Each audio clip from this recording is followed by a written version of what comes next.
buenas tardes, bienvenidos y bienvenidas al ciclo de videoconferencias de la Escuela de Salud Pública de México del Instituto Nacional de Salud Pública.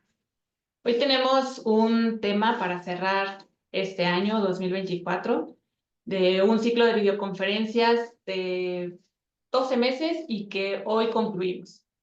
Y el tema es muy importante para la salud pública, para México, y para eso quisimos invitar al doctor Carlos Maggi Rodríguez, que el tema que nos va a dictar es a 40 años de los primeros casos de VIH en México. ¿Qué hemos aprendido? Y en esta presentación seguramente nos va a invitar a reflexionar sobre estas 4 décadas de enfrentamiento de una de las epidemias más complejas de nuestra edad, de nuestra era, perdón, y desde los primeros diagnósticos en los años 80 hasta los avances médicos y sociales actuales. Seguramente vamos a analizar esos logros alcanzados, esas lecciones aprendidas y los desafíos que aún persisten. Vamos también a conocer y reconocer los esfuerzos de esta comunidad científica, de las organizaciones civiles y todo el sistema de salud que se ha desplegado para trabajar con estas oportunidades para seguir construyendo una respuesta integral, inclusiva y efectiva frente al VIH en México. Y bueno, antes de pasarle la palabra al doctor Magis, le voy a leer brevemente su cápsula biográfica. El doctor Magis es médico, maestro y doctor en salud pública, miembro del Sistema Nacional de Investigadores, es profesor de salud pública de la Facultad de Medicina de la UNAM desde 1980. Trabaja en el campo del síndrome de inmunodeficiencia adquirida, SIDA, desde que en 1988 ingresó al Comité de Investigación Epidemiológica para la Prevención y Control del SIDA de la Secretaría de Salud. Entre 1990 y 1995 se desempeñó como jefe de Registro Nacional de Casos de SIDA. Desde 1996 hasta agosto de 2010 fue director de investigación del Consejo Nacional para la Prevención y Control del SIDA, CONASIDA, y creador de las primeras actividades de reducción del daño para usuarios de drogas en la Secretaría de Salud. En septiembre de 2020 fue nombrado coordinador de investigación de la Clínica Condesa en Ciudad de México, y de 2013 a 2019 fue director de atención integral del CENSIDA, supervisando la atención mensual de más de 90,000 personas con VIH. Ha publicado más de 115 artículos en revistas científicas y es editor de la colección de libros sobre investigación Ángulos del SIDA, que ha publicado 15 libros de investigación de diferentes autores. Doctor Magis, muchas gracias y bienvenido. Adelante, por favor. Muchas gracias, doctora Saavedra. Vamos a comenzar. Déjenme seleccionar la presentación. La vemos bien ya. Bueno, muy bien. Entonces, la pregunta es: ¿qué hemos aprendido y por qué 40 años? Déjenme avanzar en la presentación, mostrándole algo que es fundamental y que además está en la página de ONU-SIDA. Es el lema de este año, 2024. Sigue el camino de los derechos. Nos hemos dado cuenta, y ha sido uno de los aprendizajes más importantes, que el VIH es un tema de derechos humanos. Tal es así que el CONASIDA fue la primera institución dentro de la Secretaría de Salud, dentro del gobierno federal, que tuvo una oficina especial y la mantiene de derechos humanos. Entonces, era suficientemente importante y sigue siendo importante. Pero ¿por qué 40 años? Aquí está la publicación señera, el acta de nacimiento, digamos. Cuando en el MMWR de los CDC se publicó en junio 5 un reporte de un infectólogo de la Universidad de California en Los Ángeles sobre 5 hombres jóvenes, y dice el reporte, homosexuales, aparente hasta ese momento sanos, que habían empezado con una enfermedad muy poco observada, que era neumocitosis, una neumonía por neumocistis carini.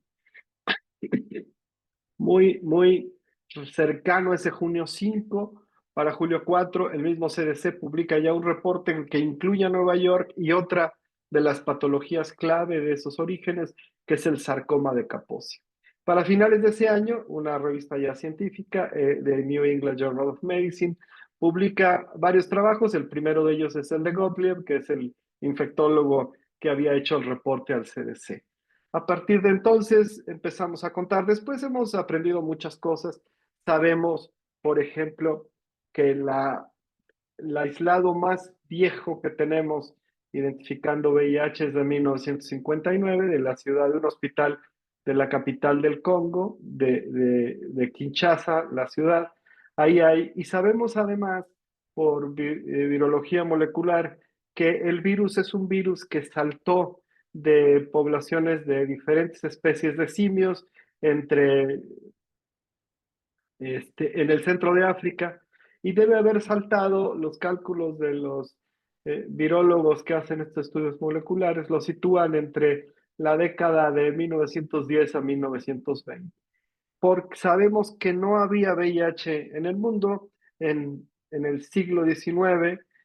Hubieran llegado, se esclavizaron en este terrible proceso histórico de secuestrar personas en África y traerlos a América, alrededor de 8 millones de personas. Todo el siglo XIX siguió habiendo esclavitud en diferentes momentos. Sabemos que la independencia de las colonias de España fue dándose entre 1810 y 1820, y cada una de estas independencias abolía la esclavitud hasta llegar a la abolición de la esclavitud por parte en Estados Unidos y la guerra de secesión. Si hubiera habido VIH en África, hubiera llegado a América y no llegó.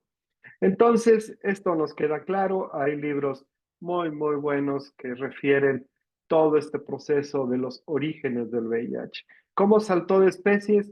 Pues saltó, los diferentes simios todavía son objeto de cacería en África para comida, para alimentación, y en el proceso de estar desollando, quitándole la piel a estos animales para aprovechar la carne, los cazadores o las personas que manipulaban a estos animales como alimento pudieron, por supuesto, cortarse o pincharse con los cuchillos que estaban usando, y ahí es el salto de especies. Empezamos entonces, ¿y cómo llega a América? Eso también ya está estudiado y demostrado. Haití contrataron en Haití cerca de 2.500 personas, creo que son todos hombres, para ir a dar clases al Congo. Los contrata la UNESCO, básicamente porque hablaban francés y estaban en condiciones, querían ir a este país. Y lo que se calcula es por el subtipo viral que circula en América, que cuando esas 2.500 personas regresaron del Congo a Haití, una de ellas estaba infectada con el subtipo B del VIH-1, que es el que se desarrolló en América. ¿Y cómo llegó de Haití a Estados Unidos y de ahí se fue expandiendo? Pues a partir de la exportación de sangre. Haití, un país muy pobre, una sociedad con muchos problemas, exportaba muy pocas cosas, pero exportaba sangre y plasma. Entonces, un poco la historia de cómo llegó. El primer caso en México es de 1983, reportado en el Instituto Nacional de la Nutrición por el doctor Ruiz Argüelles, Samuel Ponce de León, en la revista de investigación clínica del instituto, y es una persona que había venido a la Ciudad de México desde Los Ángeles.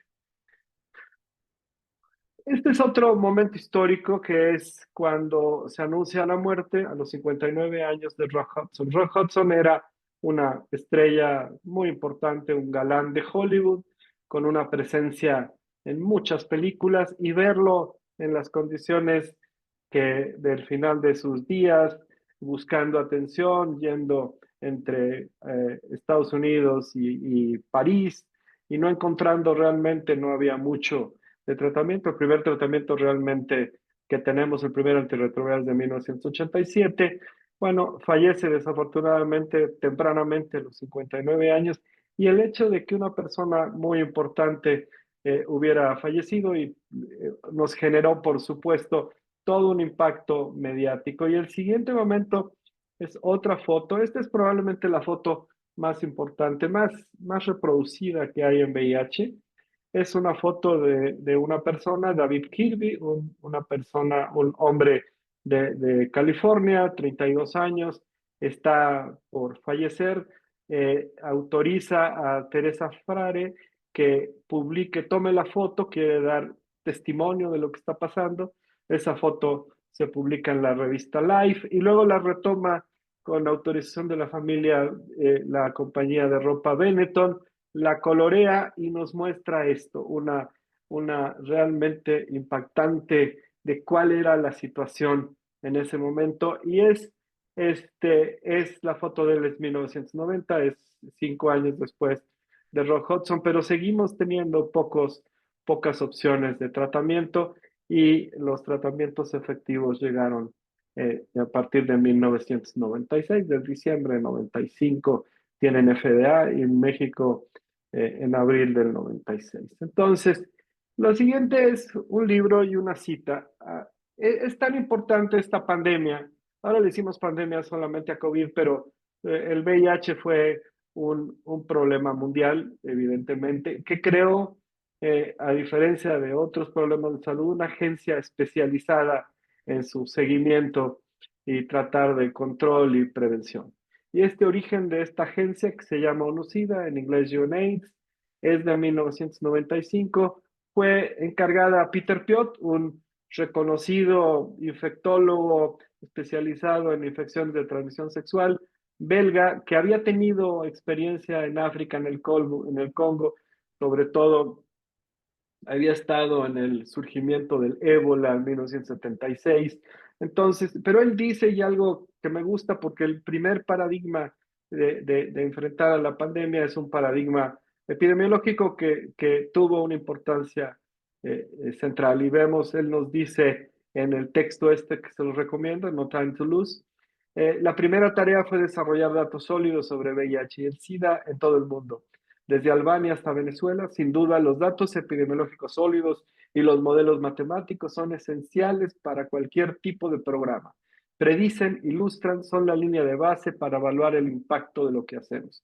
Y este es el siguiente de una lección muy clara. La lección tiene que ver con que el ONUCIDA y por extensión a México, CONACYDA de 1985, es una agencia que está basada en epidemiología y todos los años ONUCIDA nos da las cifras. Estas son las cifras liberadas la semana pasada, el martes. Ellos dan al año anterior completo y nos dicen que hay casi 40 millones de personas que viven con VIH. Vean ustedes que entre corchetes ONUCIDA ya nos habla de límites de plausibilidad. Podrían estar entonces entre 33.1 y 45.7. Todas las cifras de ONUCIDA desde hace un tiempo, desde 2008 para acá, nos hablan de estos intervalos para demostrar que son estimaciones. Las nuevas infecciones por VIH son en el año 1.3 millones y las muertes relacionadas con el SIDA son 630,000. Hay desde el 2000 una agencia especial que se creó, el Fondo de Lucha para el VIH, tuberculosis y paludismo, que se creó especialmente por los países, su sede también es en Ginebra, y que tiene un presupuesto más o menos de 10,000 millones de dólares por año. Pero reflexionando, son las tres enfermedades que siguen causando una carga de defunciones muy importantes. Una vez retirada el impacto de COVID, seguimos acumulando casos de VIH en estos 40 años, vamos alrededor de 40 millones de defunciones. Esto nos lleva a este siguiente cálculo, es pensarlo día por día, y día por día tenemos en el mundo 3,600 nuevas infecciones. Y el 50% están en el África al sur del Sahara. Ahí, ¿por qué ahí? Pues porque ahí se originó. En el Congo está circulando, entonces por lo menos tenemos muestras desde el 59, mucho tiempo sin visibilidad para afuera, confundida con otras enfermedades infecciosas de la pobreza, paludismo y tuberculosis, probablemente, y otras enfermedades de las que denominan los países del norte tropicales. Entonces, no lo vimos claramente hasta que esos casos llegaron a un hospital norteamericano. Por supuesto, en la historia hay muchos casos de personal europeo que por diferentes razones, religiosos o no, regresaban con alguna enfermedad muy rara a Bélgica. Eran pocos casos, no se podía hacer mucho, pero hay reportes de ellos. De esas 3.600 infecciones, hay que reflexionar que todavía tenemos diariamente alrededor de 320 infecciones en niños y niñas menores de 15 años. Aunque hay infecciones por abuso sexual, definitivamente la mayoría son por transmisión vertical, algo que debimos haber eliminado y que hay países que ya han eliminado y hay estados de nuestro país que ya las han eliminado, pero que seguimos teniendo. Hay que pensar que cada infección por transmisión vertical es una deficiencia del sistema, algo no hicimos suficientemente bien. Y para el mundo, por el peso africano, casi la mitad de la epidemia, 44% son mujeres. Y esto tiene que ver por la epidemia en África. En la epidemia en Estados Unidos, Canadá y Latinoamérica, no es una epidemia masculina, donde los más afectados siguen siendo hombres que tienen sexo con hombres. En México hay casi 4 hombres por cada mujer afectada. Lo siguiente nos tiene que ver con esto, estos niños que viven con VIH, debimos haberlas podido evitar y esto es un reto que tenemos que alcanzar. Hay un reto muy claro que es en los que firmaron los países, que es el 95, 95, 95 para el 2030, que voy a explicar un poquito más adelante. Pero ¿cómo nos ha ido en el tiempo? Pues nos ha ido así el pico de incidencia modelado por ONUCIDA se alcanzó alrededor del 95 y desde entonces hay una disminución. Por supuesto, ONUCIDA también publicó un reporte diciendo que la epidemia de COVID habían puesto en riesgo que siguiera disminuyendo las infecciones debido a muchas cosas, debido a que la pandemia de COVID hizo que las personas se alejaran de los servicios de salud y que además mucho del presupuesto se dirigiera a la pandemia y quedara desprotegido la respuesta al VIH, esto es en todos los países.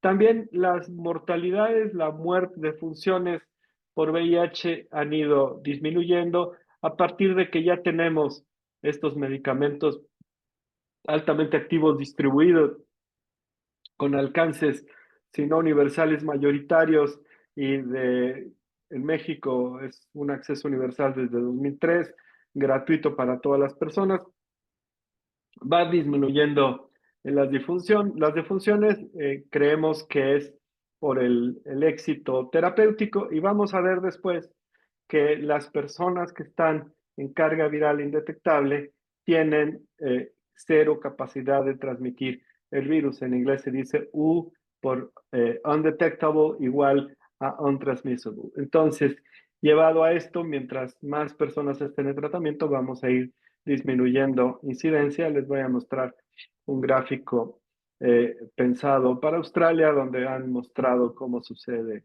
este asunto.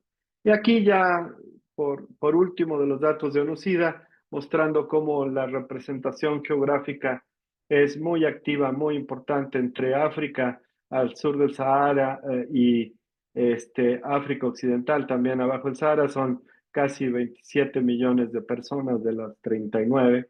Y toda América Latina tiene 2.3, lo mismo que Europa, Estados Unidos y Canadá. Estos son el escenario de la distribución de cómo está el asunto. Ahora, en términos de línea de tiempo, no voy a regresar los 40 años de la epidemia mexicana, pero si nos situamos ya en este siglo, lo que hemos tenido es muy rápidamente, muy claramente una simplificación de la terapia, de pasar de tomar muchos medicamentos por día a tomar medicamentos simplificados. Quiere decir que una pastilla tiene 3 antirretrovirales y entonces la toma es muy simple. En México, por supuesto, desde el 2001 nos pusimos la meta de incrementar la detección de embarazadas. Esto les voy a mostrar cómo vamos con eso.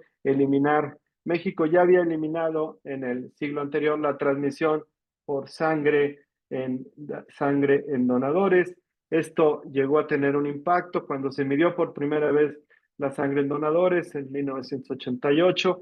Encontramos una prevalencia hasta del 10%, 8% de VIH. Eso fue una alarma impresionante. La Secretaría de Salud modificó la ley. Desde entonces toda la sangre se aprueba para ver si hay VIH y otras enfermedades también, otras infecciones. Y además toda la sangre es altruista, ya no hay sangre comprada. Eso es el primer éxito que tuvo este país. Ahora teníamos este otro que era llegar al tratamiento universal, pero además tratar de eliminar la transmisión vertical. Y fuimos avanzando a ciertas cosas. En 2003 ya tenemos el acceso universal de la Secretaría de Salud, que sumado al del IMSS y al del ISSSTE ya nos da coberturas universales. Tenemos una disminución progresiva de los casos de nuevos de VIH.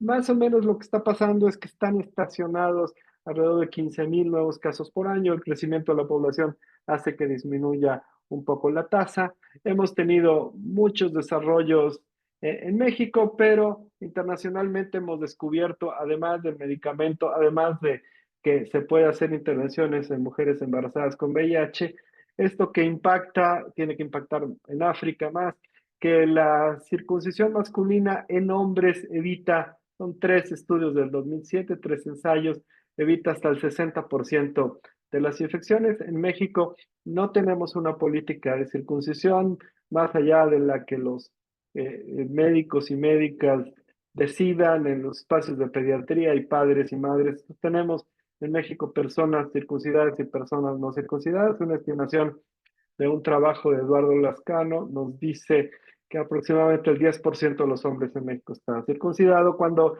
en Estados Unidos la prevalencia de circuncisión es mucho más alta, es de un 60%. Entonces, y tenemos que llegar al 2030. Desde el 2014 sabemos que el tratamiento es prevención y eso es la parte más dominante en este momento, en lo que debemos estar enfocándonos. Y ahora les muestro algo que también es un todo otro avance. Aprendimos, por supuesto, que la terapia importaba y que había que darlo, y eso tuvo que ver con demandas de la sociedad civil que estuvieron haciendo todas estas campañas porque no existía en la Secretaría de Salud un seguro popular, y fue en el momento del secretario de la Secretaría de Salud, el doctor Juan Ramón de la Fuente, que se decidió empezar a pagar tratamientos. Esto es en 98, se empieza a pagar tratamientos hasta llegar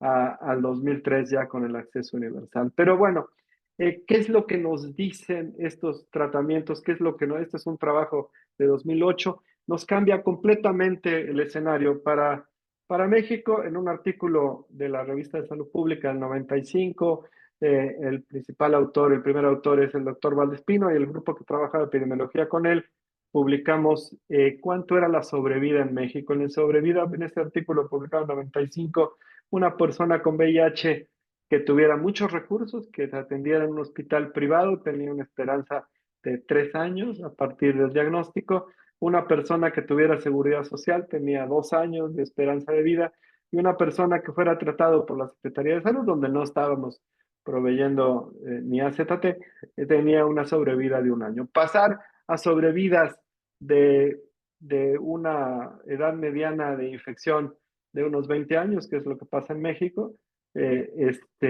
tener una sobrevida de más de 70 años, modelada puede llegar a los 75 años de la esperanza de vida nacer en México, es todo un cambio.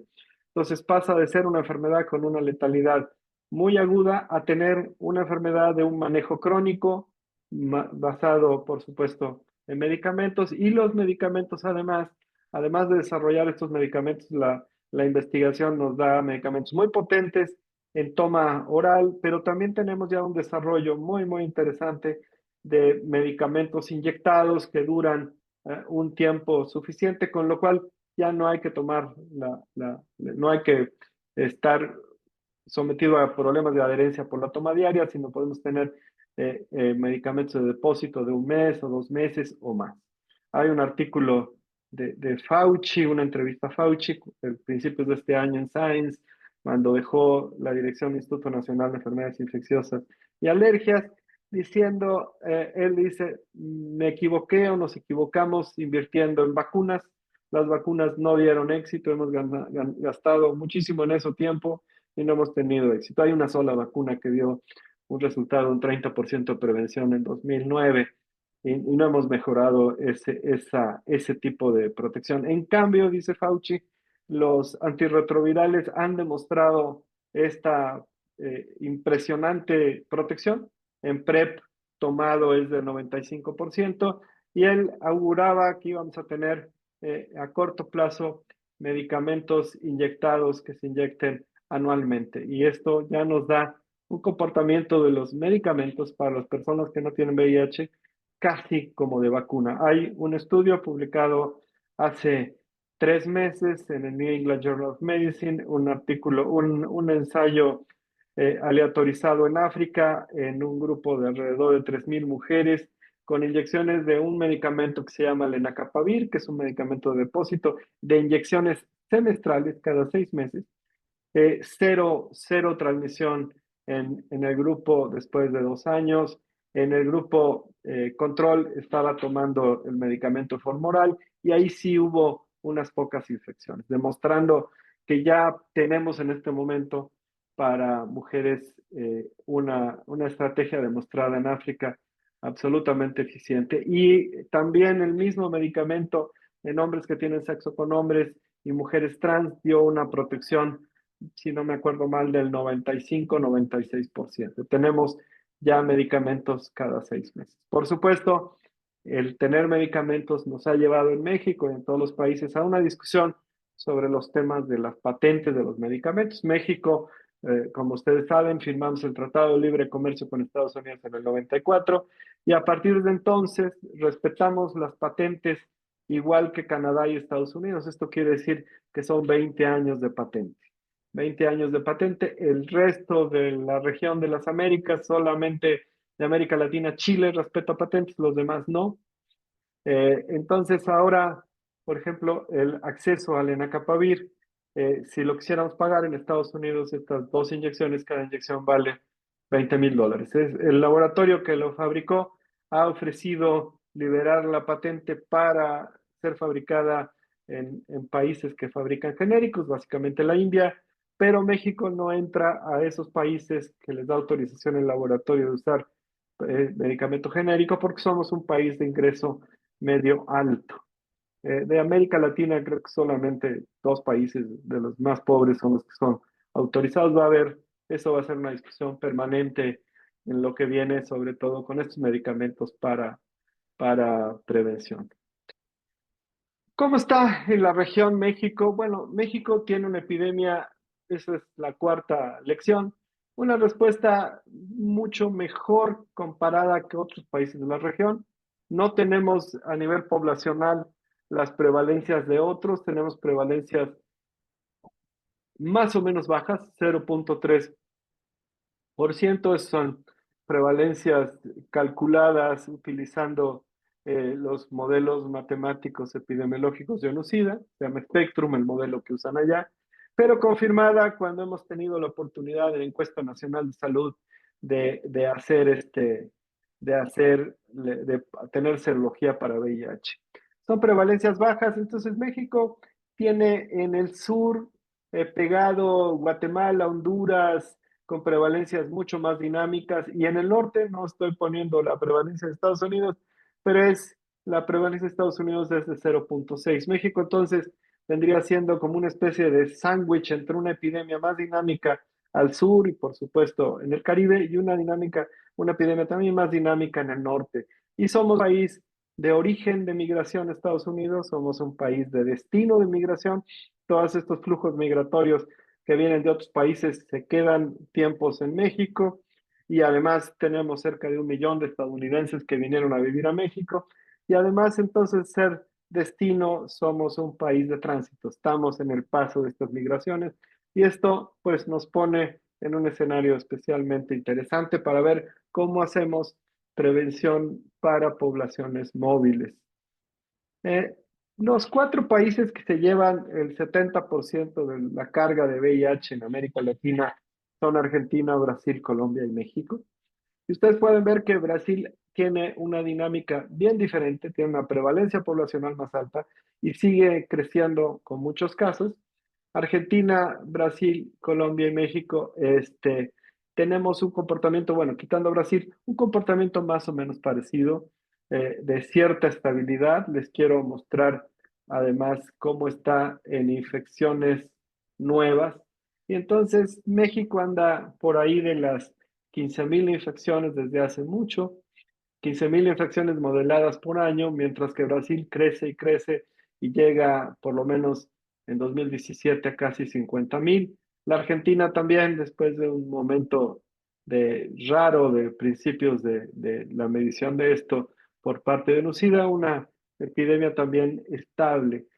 ¿Cómo se traduce esto en mortalidad? Este es un trabajo que participamos. La primera autora es una eh, colega, profesora, instructora de aquí de la facultad, y se presentó en la semana pasada un congreso nacional de VIH convocado por el IMSS. Aquí estamos usando la plataforma de carga global de enfermedad, GBD, donde comparamos las tasas de mortalidad de Brasil, México, Argentina y Colombia. Como pueden ver, en más casos también Brasil tiene una caída también desde el 94-95. Brasil fue el primer país de la región que tuvo acceso universal. Van bajando la mortalidad, pero siguen habiendo una tasa más alta, prácticamente probablemente el doble de la tasa de México, que está en 4 por 100.000. Colombia no tiene un buen desempeño, sigue subiendo alto, y la Argentina tiene un desempeño muy parecido al mexicano, un poco más abajo. Entonces, la otra evidencia que con el tiempo hemos tenido es que, por supuesto, que hay trabajos sobre esto, pues los determinantes sociales para VIH importan. Hay trabajos, este trabajo, por ejemplo, es un trabajo incluso publicado antes, en 2004, de la liberación del documento de OMS sobre determinantes sociales, en el grupo que me incluye de investigación en la ciudad de Tijuana, con Stefan Strati de la Universidad de California en San Diego. Calculamos también los determinantes sociales para los usuarios de drogas inyectadas. Entonces, estamos, por supuesto, muy advirtiendo y midiendo cómo funcionan estas cosas. Sabemos que hay un juego ahí. Y por otro lado, bueno, ¿cómo estamos, además de mortalidad y además de incidencia, cómo estamos en México? Tenemos una epidemia concentrada, es en clasificación de ONU-SIDA. Hay epidemias de bajo nivel, en la región, por ejemplo, Cuba, epidemias concentradas donde en la población hay una prevalencia baja, pero en algunas poblaciones hay prevalencias más del 5%, y prevalencias generalizadas como las prevalencias que pueden tener algunas regiones del mundo, básicamente en el sur de África, donde hay prevalencias poblacionales a veces del 5 y 10%. ¿En dónde está concentrada la epidemia mexicana? Una de las ventajas que tenemos, uno de los aprendizajes, es que la epidemiología sirve y nos ha servido porque hemos tenido muchos estudios epidemiológicos que nos muestran esto, que la prevalencia, el grupo con una prevalencia más alta son las mujeres transexuales, donde podemos encontrar prevalencias entre 15 y 20%, diferentes estudios. Los hombres que hacen trabajo sexual con otros hombres también tienen prevalencias altas del 18%. Los hombres que tienen sexo con hombres tienen prevalencias que hemos encontrado datos de entre el 12 y el 17%. Hay estudios hechos por diferentes autores, incluyendo autores del Instituto Nacional de Salud Pública. Las personas que se inyectan drogas, esa es una situación que hemos estudiado mucho. Yo cuando estaba en CECIDA y con la Universidad de California, tenemos prevalencias que van alrededor del 6%, básicamente en el norte de México, en Tijuana, Baja California Norte, Sonora, Ciudad Juárez. Las mujeres que hacen trabajo sexual, hemos tenido muchos estudios. En el campo de SIDA se hizo una vigilancia centinela siguiendo recomendaciones en ese tiempo todavía de OMS, Y esto quería decir hacer encuestas en estos grupos clave. Estos son los grupos que tienen vulnerabilidad, pero donde tienen mucha más prevalencia.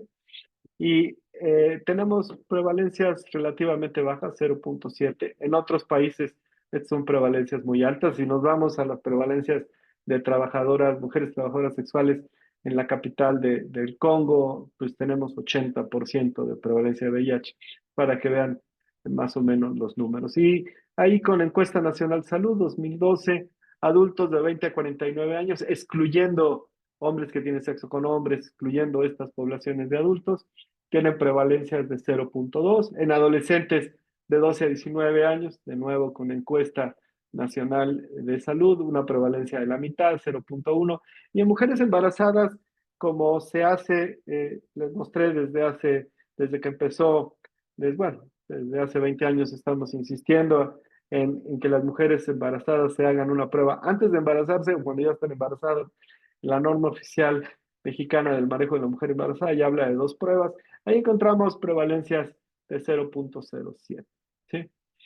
Entonces, ¿cuántas pruebas tenemos que hacer para encontrar? Les voy a mostrar cómo el centro de la respuesta en este momento tiene que estar en lo que hacemos en detección. Tenemos que encontrar hacer pruebas en 5 mujeres trans para encontrar una persona positiva, en 6 hombres que hacen trabajo sexual, 6 hombres que tienen sexo con hombres, en 17 personas que se inyectan drogas, en 143 mujeres que hacen trabajo sexual, y por último, bueno, para no leer todas, en mujeres embarazadas necesitamos hacer casi 1.500 pruebas para encontrar una persona, una mujer con VIH. Y esto lo hacemos por programa. En el mundo llegamos a esto es de 2014, esta metodología, que es la metodología de la cascada. Y la cascada nos dio la oportunidad de llegar a metas. Aquí les estoy mostrando lo que teníamos en 2019, la meta que el mundo se puso. Y desde el 2000 que hubo por primera vez, las Naciones Unidas se reunieron, la Asamblea, no la OMS y estas agencias, la Asamblea en Nueva York se reunió para revisar una enfermedad, fue en el 2001, que hizo la declaración que le decimos por su nombre en inglés, UNGAS, United Nations General Assembly, y hay una declaración y metas para el control de la epidemia. Desde entonces, cada 5 años se van refrendando en Naciones Unidas en Nueva York. Esto es, habíamos comprometido en 2020, para 2020 alcanzar el 90-90-90. Quiere decir que el 90% de las personas que viven con VIH supieran su estatus. Orcida nos dice que para el mundo andábamos en 81%, que el 90% de las personas que ya conocían su estatus estuvieran en tratamiento. Orcida nos dice que era el 67% para el mundo. Ahora les muestro cómo estábamos para años cercanos para México. Y que el 90% de las personas que estaban en tratamiento estuvieran suprimidos o con carga viral indetectable. Esto lo firmó México. ¿Cómo en 2020 alcanzamos esa meta? No la alcanzamos. Aquí hicimos un cálculo desde la universidad. Recientemente lo vimos para el 2020. Encontramos que de los 295,000 que estimamos siguiendo modos de transmisión, MOT, es un software de ONUCIDA para hacer modelaje. Encontramos que para México podíamos estimar 295,000 personas viviendo con VIH, de las cuales el 82% apenas conocían su estatus, 241,000, porque esas estaban ya registradas en la Dirección General de Epidemiología. Desde 1987 el VIH es sujeto de vigilancia epidemiológica especial y nominal. Y de estas 241,000 teníamos, ahí sí, alcanzamos ese 90, 220,000 personas en tratamiento. Esto es 91%. Habría que explicar por qué casi 20,000 personas que sí conocemos, que son pacientes, que tenemos identificado con nombre, no los tenemos en tratamiento. Eso es interesante. Y luego de los 220,000, sabemos que 194,000 tenían carga viral indetectable. Eso era para el 2020, entonces no alcanzamos estas metas, pero la siguiente metas que firmó México y aceptó es para el 2030, es el 95, 95, 95, usando la misma forma de medir. Básicamente tenemos que ser muy eficientes buscando detecciones para poder subir ese conocimiento de alcanzar por lo menos el 95%. Ya hemos subido, las estimaciones pueden estar en 330,000, tendríamos que estar identificando al 95% de esas personas. Eh, Aquí hay este trabajo hecho en Australia que nos muestra por cada porcentaje de aumento de la supresión viral se lograba un 6% de la reducción de incidencia. Esto es tratamiento como prevención. Quiere decir, si las personas están todos suprimidos, pues ya no va a haber, aunque tengan relaciones sexuales sin uso de condón, como no hay transmisión, pues no vamos a tener casos nuevos y una demostración que tienen para Australia. Este es un modelo, pero ¿qué es lo que vimos en México? En México teníamos un crecimiento casi lineal de los casos. En 2003, estamos señalando, tenemos el acceso universal. Hicimos un modelo muy simple tratando de mostrar la diferencia que hubiera estado entre esa regresión prácticamente lineal y lo que se vio. Y identificamos que en el periodo 2013-2017, que es donde yo estuve el último en Sencida, hay casi 27,000 infecciones evitadas. ¿Por qué? Por aumento de personas en tratamiento, pero además por todos estos proyectos que se financiaron para que sociedad civil hiciera detección. Y en general, desde la producción del medicamento, de acceso universal, tenemos 50,000 infecciones evitadas. ¿Cómo vamos? Aquí hay si la epidemia está concentrada y les he mostrado que en hombres que tienen sexo con hombres, que son, ya tenemos una encuesta de INEGI que nos permite darles número y podemos estimar que probablemente el 3% de los hombres han tenido relaciones sexuales con otro hombre alguna vez en la vida, entonces el número es alto. Tenemos estas prevalencias de las personas que llegan a pedir servicios de detección y atención a los CAPACITs y a los AI, son los lugares especializados de la Secretaría de Salud para dar tratamiento. Ahí ven ustedes prevalencias altas, todavía de 18, 16, una cierta estabilización por ahí, pero hay que entender, son lugares donde la gente llega también porque hay tratamiento. Entonces ahí tenemos un sesgo epidemiológico de autoselección importante. En estos 3 años que tuvimos proyectos de centros comunitarios de detección, quiere decir que le financiamos a la sociedad civil proyectos de detección que se hacían fuera de espacios institucionales. Vean ustedes que la prevalencia llegaron, bueno, alrededor de 20,000 hombres que tienen sexo con hombres en ese tiempo. Tenemos prevalencias más bajas, pero todavía muy altas para las prevalencias poblacionales que están abajo del 0,2%, una cosa así. Tenemos, por supuesto, que seguir insistiendo en lo que pasa en esta modalidad, que es la modalidad de transmisión sexual más frecuente. Aquí está cómo nos ha ido con detección de mujeres embarazadas. Tuvimos un pico de casos de transmisión vertical en 2013, más de 100. Han ido bajando, han ido bajando. Estamos para el 2023 alrededor de los 50 casos anuales en 1,800,000 partos, que es la forma de medirlo. Hay varias estrategias, hay una metodología desarrollada por OPS. No estamos alcanzando las metas de OPS para poder decir esto, aunque hay estados como en 2018 dos estados de la República, Morelos y Tlaxcala, habían logrado tener más de 5 años sin casos y además con coberturas de detección muy altas. Pero vean cómo se nota la caída del 2020. Estábamos haciendo a la Secretaría de Salud entre 700,000 pruebas de sífilis. También prometimos hace mucho, en los 90, que íbamos a evitar, eliminar la transmisión vertical de sífilis y pruebas de VIH.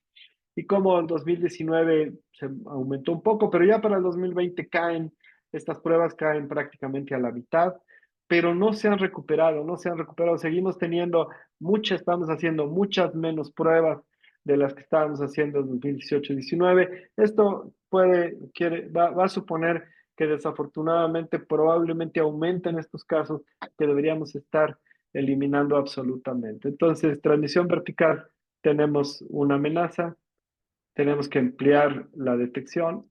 En en reducción del daño, en la otra transmisión, en personas que se inyectan drogas, tenemos una dinámica muy intensa en el norte con opioides, básicamente con heroína, que ahora empieza, por supuesto, a ser sustituida este consumo de heroína por fentanilo.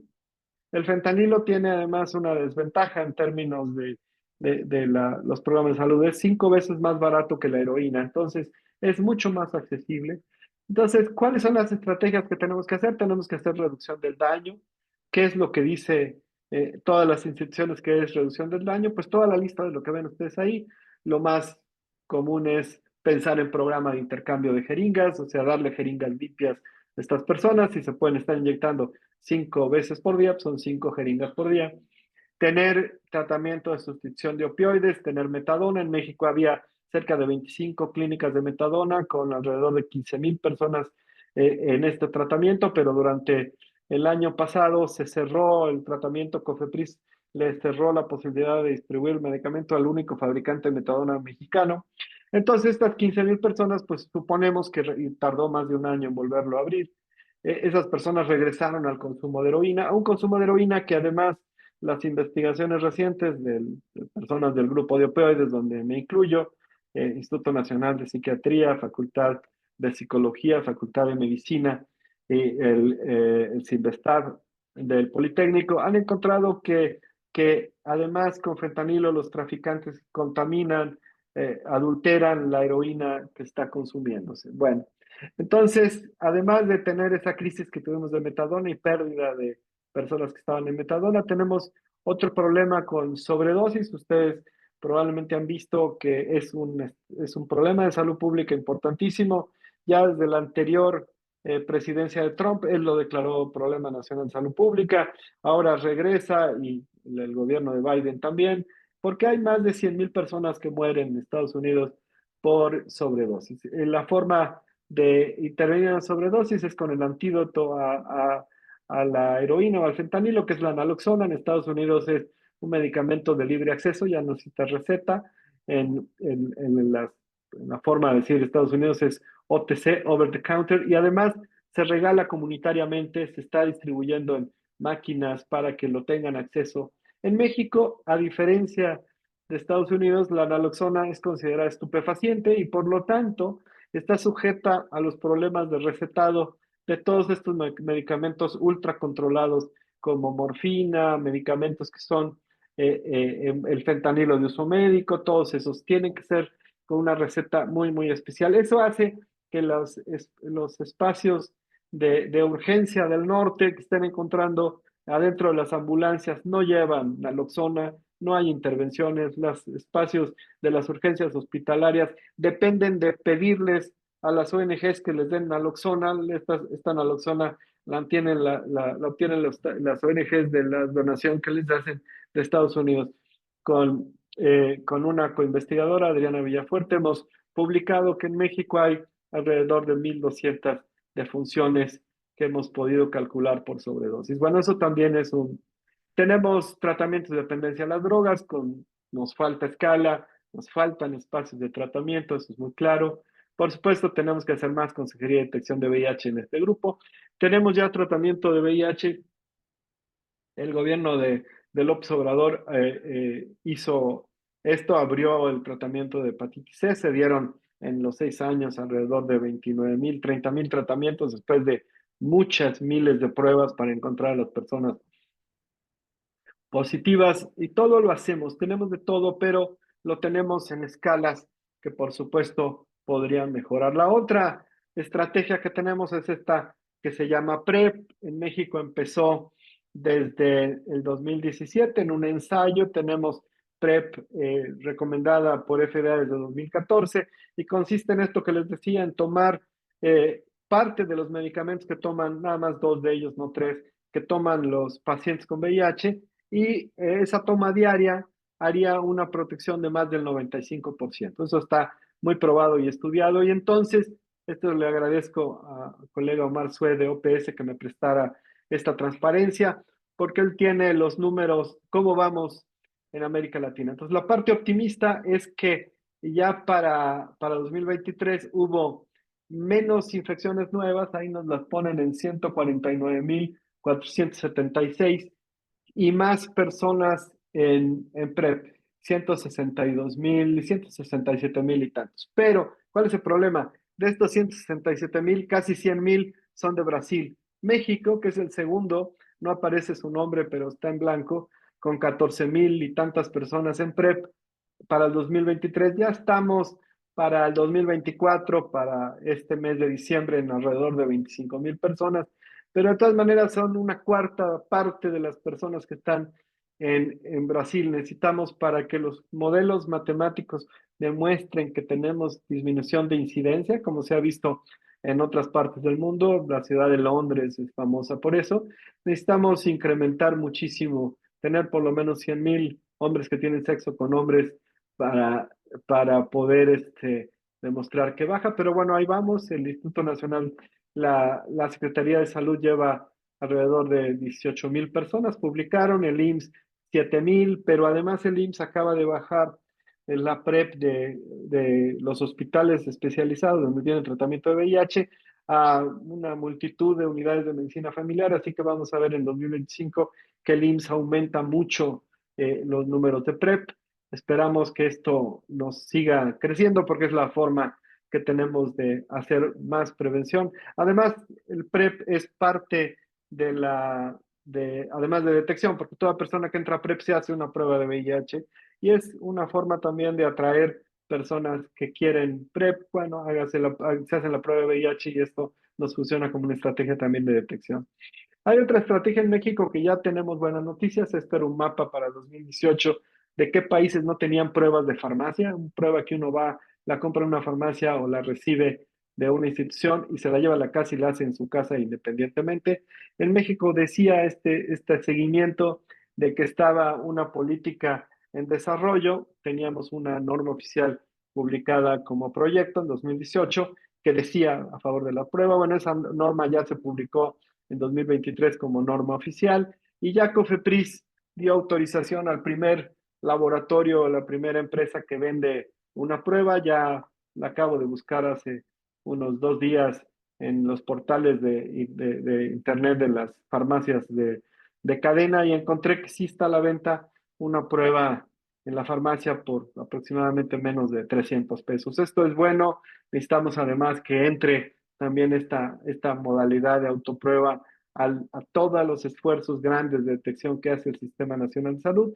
¿Y por qué la autoprueba es importante? Porque hay personas que no se hacen la prueba porque tienen problemas de estigma. Con lo que empecé, el tema de derechos humanos, estigma y discriminación está en el centro de la epidemia. Y hay personas que no tienen, no se sienten seguras yendo a un centro de salud, a una unidad de medicina familiar para hacerse la prueba. Piensan que el diagnóstico no va a ser confidencial y que va a tener consecuencias para ellos. Hacerse la prueba en su casa y, por supuesto, una vez que encuentren el resultado, acudir a una institución y confirmarlo y entrar al tratamiento es algo que no teníamos en México, ya lo empezamos a tener.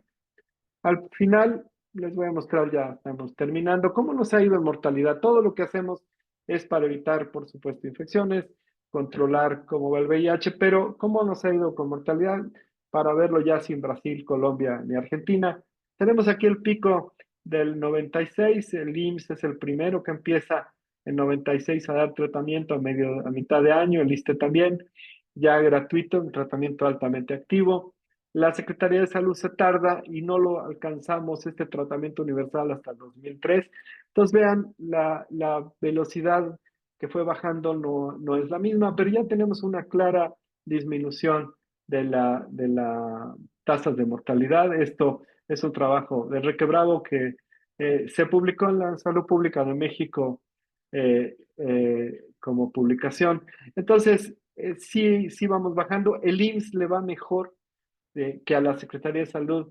Si viéramos las tasas de mortalidad de seguridad social contra no seguridad social, le va mejor.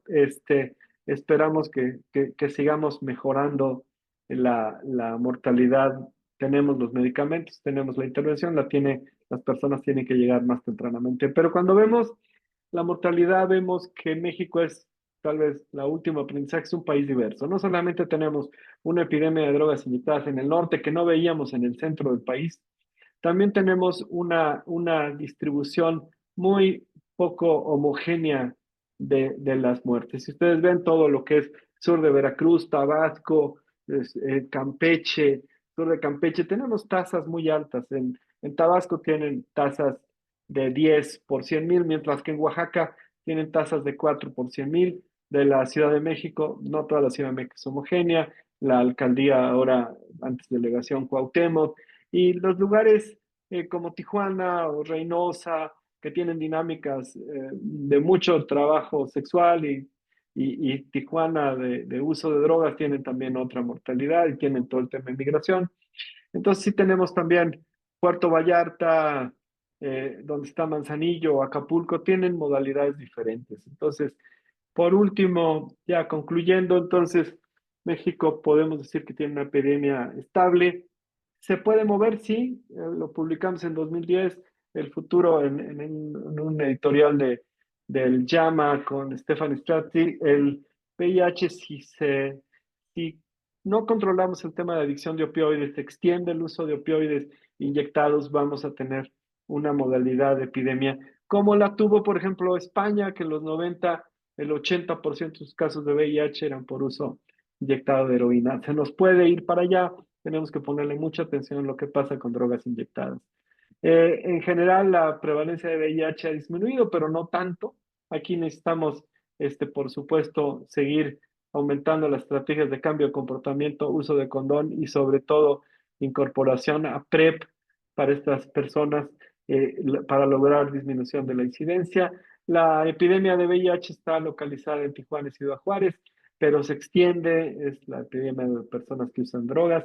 Como había dicho, México es un país de origen, tránsito y destino de población migrante y tenemos a veces poblaciones migrantes que vienen con estimaciones de prevalencias que son mucho más altas de la prevalencia que tenemos en México. Entonces, nos tenemos que hacer, por supuesto, un proyecto de prevención muy concreto con poblaciones migrantes. La mortalidad en México ha disminuido un 20% en la última década. Tenemos el asunto de las patentes internacionales, esto va a seguir así. El medicamento que usan el 90% de los pacientes que lo empezaron a tomar en 2019 es un medicamento que tiene patente desde el 2018, 28 hasta el 38, por ejemplo. No vamos a tener un genérico de ese. Va a haber genéricos de otros de los inhibidores más potentes que se usan en otras partes del mundo y que tienen que para el 2026 como dolutegravir pierde la patente. Y por otro lado, pues para alcanzar esto que hemos dicho del 95-95 que México se comprometió, tenemos que aumentar el diagnóstico universal y por supuesto, y aumentar, por supuesto, la autoprueba y todo lo que podamos hacer de ejercicio para, para tener más detección. Bueno, hasta aquí llego. Voy a detener la presentación y Muchísimas, sigamos con... muchísimas este, gracias, doctor Carlos Magis, por su gran presentación sobre este tema, sobre VIH en México. Y los invitamos a todos los que están atendiendo esta sesión que puedan poner sus preguntas si tienen alguna en la parte de preguntas y respuestas de esta aplicación de Zoom.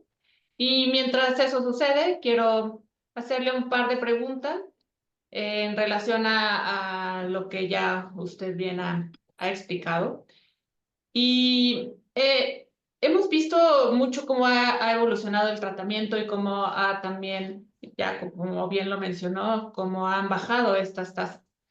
Pero sabemos también que las políticas públicas en México tienen mucho que ver para ir disminuyendo cada vez más estas tasas de mortalidad y tasas también de tratamientos de morbilidad. ¿Cómo han evolucionado las políticas públicas en México para enfrentar el VIH y qué áreas usted considera que aún necesitan fortalecerse? Bueno, el gran cambio en política pública fue el hecho en 1998 por la Secretaría de Salud que empezó a dar tratamiento a personas sin derecho a audiencia. En ese momento solamente tenían tratamiento las personas que tenían seguro social o que tenían ISSSTE. Bueno, Sedena, Marina y Pemex también. Eso fue un gran cambio, eso se logró en la época del doctor de la Fuente. Fue en 98, 99, 2000, y ya para el 2003, apenas 5 o 6 años después de esto, aparece el Seguro Popular, que es el que paga el tratamiento a partir del 2003 en adelante. Pero ya para el 2003 habíamos llegado ya con el esfuerzo de dar el tratamiento, y este fue el gran cambio que además, como lo podemos ver en la mortalidad, hizo que empezaran a bajar y que empezaran esta tendencia para ir disminuyendo. Y eso fue costoso porque, costoso en discusiones, porque la Secretaría de Salud, si ustedes recuerdan, no daba tratamiento a enfermedades crónicas, todavía todo tenía que ser gasto de bolsillo. Ese es un primer cambio. Hay otro cambio que es más o menos de esos años, entre el 98 y el 2000, cuando a partir del CECIDA decidimos que tenemos que tener una política de reducción del daño. Esa política de reducción del daño la desarrollamos de muchas formas, entre ellas cambios normativos, manuales, intervenciones, hasta gasto. Tenemos un artículo, bueno, tiene Censida, yo no soy parte de ese artículo, se publicó en Salud Mental, la revista del Instituto Nacional de Psiquiatría, como en 3 años de financiar a organizaciones de la sociedad civil de reducción del daño, probablemente con dinero de Censida, se evitaron alrededor de 1,000 infecciones en este grupo. Entonces, la reducción del daño también es un gran cambio. Tempranamente y un poco más temprano, probablemente 94, 95, la estrategia de vamos a intervenir para no tener transmisión vertical, que nos ha ido, digamos, hemos tenido ciertos éxitos en algunos estados, no hemos tenido en un tiempo, algunas delegaciones del IMSS, como se llaman ahora, OADS, tampoco los tienen. Ahí vamos, pero desafortunadamente los determinantes sociales aquí se imponen y hay lugares con más marginación como Chiapas que tienen un peso importante de estos casos que podrían ser evitados. El cambio también, ya estoy yendo para atrás, el cambio muy importante es ese de 87, 88, hecho en la época del doctor Soberón, al doctor Sepúlveda, también director de ese instituto después, estaba en la Dirección General de Epidemiología y a cargo del Programa Nacional de SIDA, el CONASIDA, pues también la sangre tenía que ser sangre segura y sangre probada y sangre altruista. Entonces, hemos tenido intervenciones de cambios de política que se han ido notando. Y ahora, pues tenemos que seguir insistiendo en que, bueno, en este momento la discusión es cómo hacer detección, cómo hacer más detección.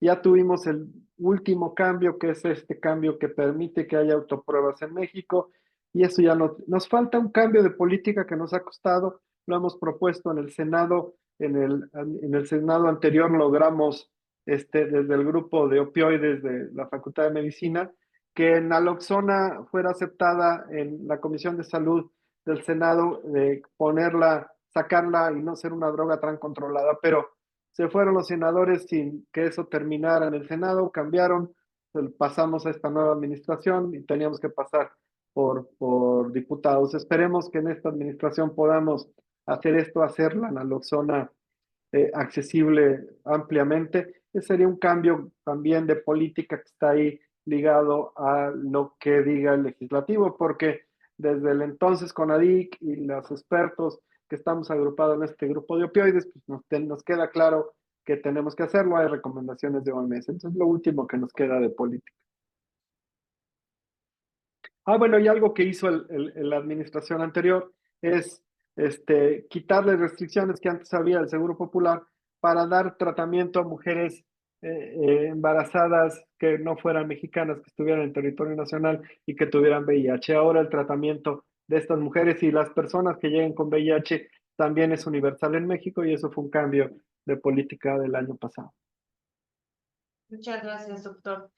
Y bueno, también sabemos que hay una colaboración internacional sobre estos tratamientos y sobre todo lo que implica esta enfermedad, bueno, este tema de VIH. Y me surge esta pregunta, contribuido esta colaboración internacional con otras instituciones en el extranjero? En Estados Unidos hablaba de algunos proyectos que tuvieron en su momento la lucha contra el VIH en México, y cuál considera que pueden hacer o ser algunas oportunidades en un futuro. Bueno, la investigación académica esta que se hizo o se sigue haciendo desde la Universidad de California en San Diego, básicamente sobre Tijuana, creo que es muy importante. Y cuento artículos, por lo menos ha de haber unos 200, 300 artículos publicados por este grupo, y es muy centralmente la presencia de dos investigadores, Stefan Strati y Tom Patterson, con proyectos demostrando muchísimas cosas. Después, los clínicos de este país están, por supuesto, los clínicos que hacen investigación. Hemos un poco perdido mucho de la investigación que se hacía antes, que hace menos, pero los que siguen haciendo mucha investigación están en nuestros institutos nacionales que ven pacientes. Ellos tienen generalmente formas de trabajar y colaborar internacionalmente, además de que hay veces que son espacios para estudios multicéntricos que la industria hace en diferentes partes. Por ejemplo, este medicamento lenacapavir, México participó en la parte de hombres que tienen sexo con hombres y mujeres trans. Entiendo que fue una investigación que se pudo hacer. Es un multicéntrico hecho por una empresa norteamericana de medicamentos, pero el multicéntrico pasó en Guadalajara. Entonces sí hay asociación para diferentes procesos. Hay una vacuna que estuvo de VIH, que estuvo incorporado nutrición y ya no funcionó, pero ellos también tienen proyectos de colaboración horizontal. Hay un proyecto muy exitoso que se llama Casanet.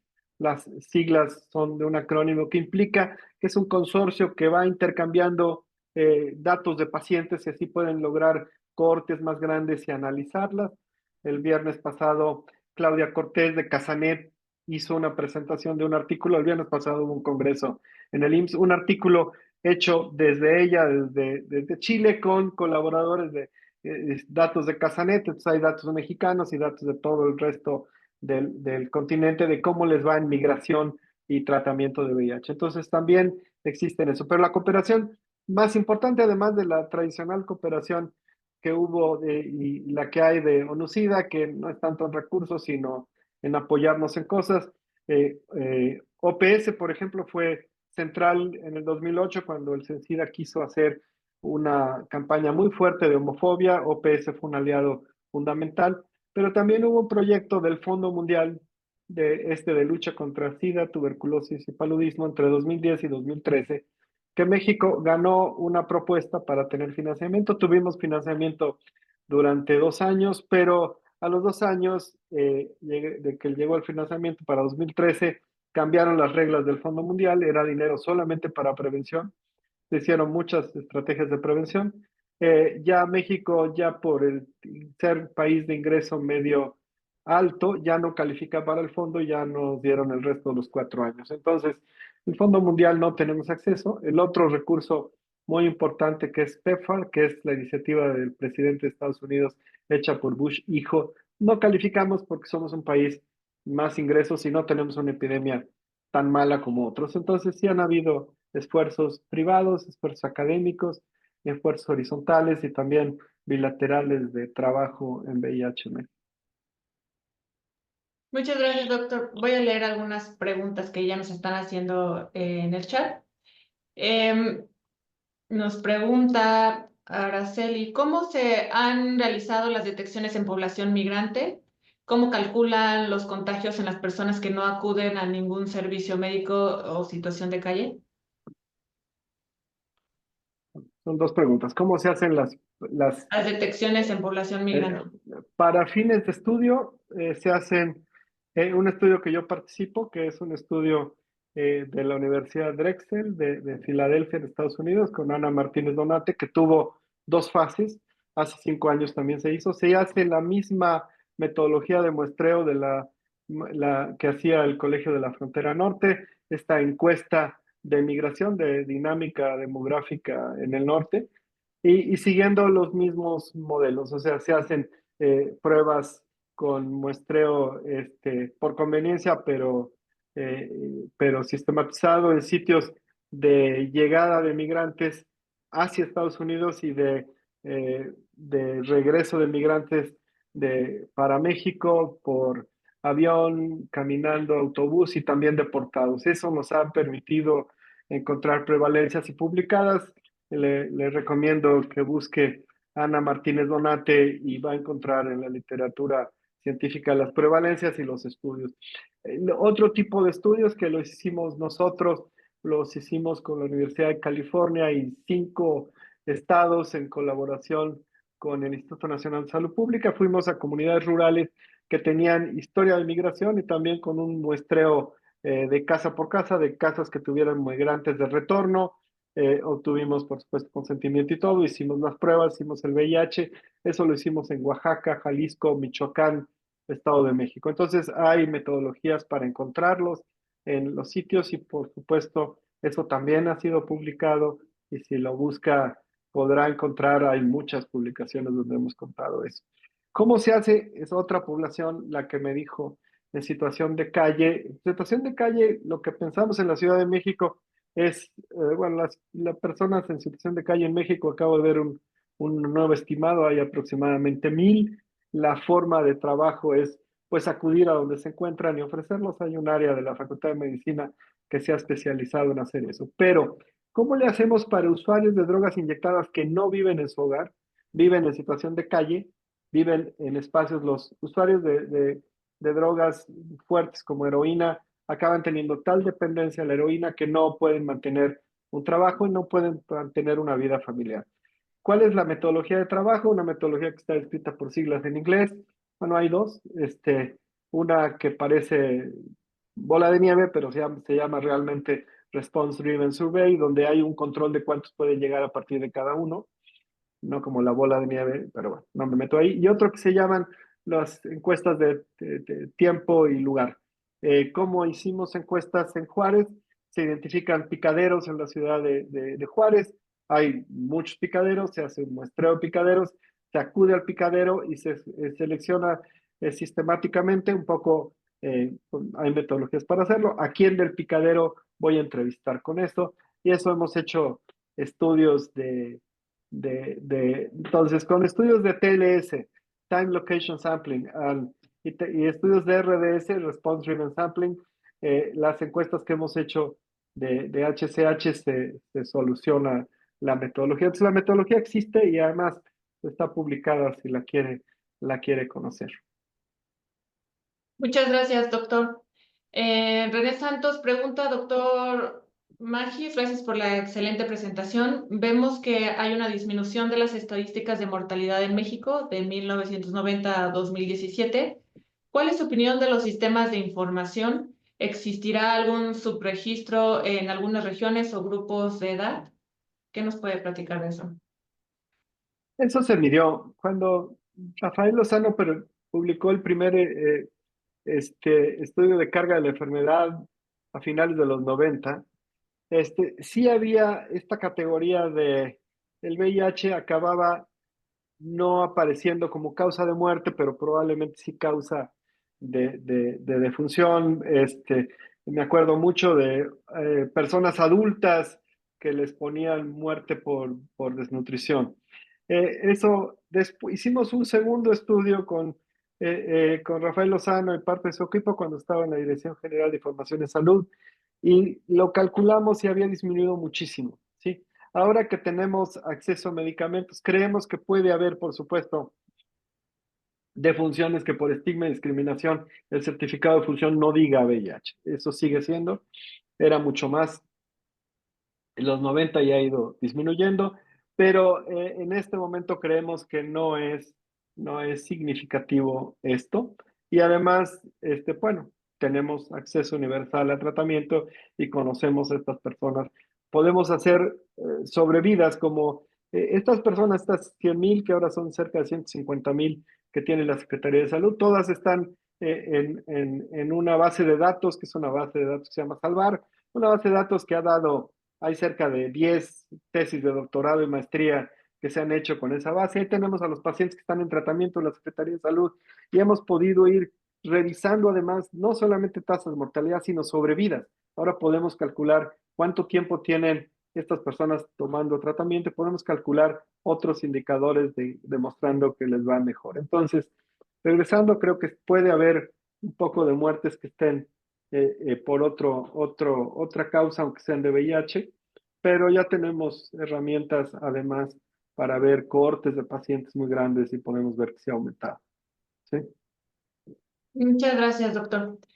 También el doctor Celso Ramos pregunta, ¿hay casos de VIH en recién nacidos y el desarrollo de vacunas basadas en mRNA puede coadyuvar al desarrollo de vacunas para VIH? Sí hay casos en recién nacidos. Dije la transmisión vertical en México, andamos como 50 casos anuales, muy cargados, muy poquitos en el IMSS, casi todos cargados en Secretaría de Salud y Secretaría de Salud muy cargados en estados con muchos problemas de pobreza y acceso a servicios, probablemente Chiapas el que más tiene. Entonces, todos los casos son evitables y tener un caso, pues debería, como ha sido el caso, llevar estas estrategias de auditoría de expediente, revisar qué fue lo que pasó en cada caso y por qué no. Nosotros hicimos un estudio de los 113 casos del 2014 y encontramos muchos momentos de negligencia del sistema de salud. Mujeres que conocía, el sistema de salud conocía que tenían VIH, donde nunca tuvieron una oferta de tratamiento y cosas de esas. Entonces tenemos que hacer, por supuesto, mejor nuestro trabajo. Las vacunas no han tenido éxito, más que la que dije. Ya Esta, no lo logramos escuchar, doctor. bueno, Ahí ahí ya está. no. Sí, ya. Ah, las vacunas no han tenido éxito, solamente una, esa de 2009 con un 30%. Sé que la última vacuna, una vacuna vectorizada de Janssen, el proyecto se llama Mosaico, se cerró 2019-2020, una cosa así. En México estaba participando, no había demostración de que servía, o sea, era un multicéntrico en muchos países, en África para mujeres, en poblaciones de hombres que tienen sexo con hombres, mujeres trans en otros países, demostró que no servía, era la última vacuna que estaba. Eh, Sé que alguno de los dos, el laboratorio que desarrolló la vacuna de Pfizer, uh, había avanzado, creo que Moderna también había avanzado, declarando la intención de una vacuna de estas de RNA. No sabemos resultados, pero me quedo con esa declaración, esa entrevista que le recomiendo al doctor Celso Ramos que busque en Science a Fauci diciendo, ya debemos apostarle más a usar los antirretrovirales que tenemos en este momento casi con eficiencias vacunales, ¿no? Mientras, ojalá que aparezca una vacuna que funcione, pero hasta ahora no la tenemos. Muchas gracias. Ya para ir cerrando, voy a ir a hacerle otra pregunta. Pregunta Henry Aguilar. Buenas tardes. Sobre el grupo de pacientes con VIH y carga viral indetectable en su curso de vida, se van sumando como comorbilidades de la población no VIH, por ejemplo, diabetes, etcétera, cardiopatías isquémicas, etcétera. En perspectiva, son retos en esta población. ¿Usted qué opina?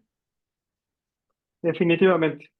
Tenemos además un envejecimiento de nuestra población, que es bueno, o sea, han sobrevivido, pero eso los pone en riesgo contra todos estos problemas de envejecer. CENSIDA hicimos en colaboración con el área de geriatría, Instituto Nacional de Nutrición, una guía del 2018 sobre el paciente VIH geriátrico. Es muy claro. Y por supuesto, aparece diabetes, aparece todo lo que ustedes quieran, Alzheimer, lo vamos a tener ahí.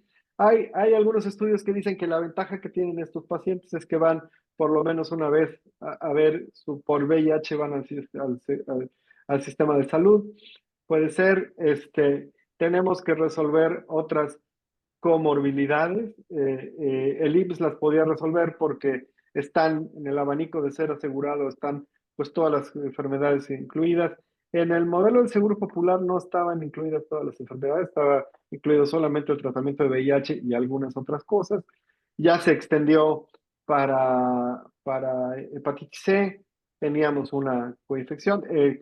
Tuberculosis y VIH también tiene una prevalencia alta, la tuberculosis en pacientes con VIH. Ahí también tenemos tratamiento con el programa de tuberculosis, revisamos ahí cómo es nominal caso por caso, pero sí, definitivamente es un tratamiento que hay que hacerlo pues general. Hay muchas posibles comorbilidades que van a enfrentar estas personas, igual que las personas que no tienen VIH. Perfecto, muchas gracias. Hay muchas felicitaciones a su presentación, a su persona también. Y finalmente un comentario, doctor. ¿Qué considera esencial para fortalecer la prevención y la respuesta al VIH en los próximos años en México? Aumentar PrEP. Creo que el esfuerzo de condones lo tenemos que seguir haciendo. Ya la encuesta nacional nos dice que es el indicador más duro que tenemos, que en primera relación sexual probablemente el 70% de los hombres usan un condón y que es el estimador de... Sabemos que después se puede caer el uso, pero es un estimador que podemos comparar con 85, donde el 6% de los hombres nos decían que habían usado condón. Entonces, mantener el condón, mantener la reducción del daño y aumentarla. Vamos a tener más fentanilo, necesitamos más reducción del daño, necesitamos naloxona, van a empezar a haber cada vez más muertes por sobredosis. Y también necesitamos aumentar PrEP, vamos aumentando, el IMSS ha hecho un esfuerzo grande de aumentarlo y bajarla a centros de salud. Creo que la Secretaría de Salud también, aunque tiene más personas, debería también hacer este esfuerzo de bajar PrEP a centros de salud y no solamente clínicas especializadas. Tenemos autoprueba ya de farmacia, necesitamos que la autoprueba sea parte de la herramienta de detección que tengan las instituciones. Entonces, y por supuesto, seguir haciendo detección, que la detección sea universal, quiere decir que sea en cualquier institución de salud, yo me puedo hacer una prueba de detección, no importando que yo sea asegurada o asegurado, y que además me la haga si tengo vida sexual activa, una vez por año. Y esto quiere decir que tenemos que insistir. En el campo del VIH decimos que hay detecciones originadas en que la persona llega y la pide, pero también hay detección originada en que el proveedor la ofrece. Tenemos muchos momentos el personal que los pacientes llegan por algo, si llegan por diabetes, ofrezca una prueba de VIH, si llegan por Papa Nicolau, ofrezca una prueba de VIH, hay que ofrecer las pruebas de VIH, por supuesto, voluntariamente se aceptan y confidencial el resultado, pero tenemos que hacer un esfuerzo mayor en detección. Y también favorecer la detección comunitaria. Hay personas que no van a querer llegar, hay mucha discriminación, las mujeres trans tienen discriminación, los hombres que tienen sexo con hombres, las personas que se inyectan drogas no llegan fácilmente a los servicios, tenemos que irlos a buscar a donde ellos están. Muchísimas gracias, doctor Carlos Magis, por esta gran presentación, por toda su experiencia y conocimiento que nos ha transmitido en esta sesión, en esta videoconferencia. Agradecemos mucho y es un honor para la Escuela de Salud Pública de México tenerlo como invitado en este ciclo. Pues muchísimas gracias. Vamos a poner en la pantalla su constancia de participación y en el chat vamos a poner el link para que quienes así lo deseen puedan tramitar o descargar su constancia de asistencia. Y bueno, pues con esto damos finalización a este ciclo de videoconferencias 2024 de la Escuela de Salud Pública de México y los esperamos en el ciclo de videoconferencias de 2025. Hasta luego, muchas gracias, doctor. Hasta luego a todos. Buena tarde. Hasta luego.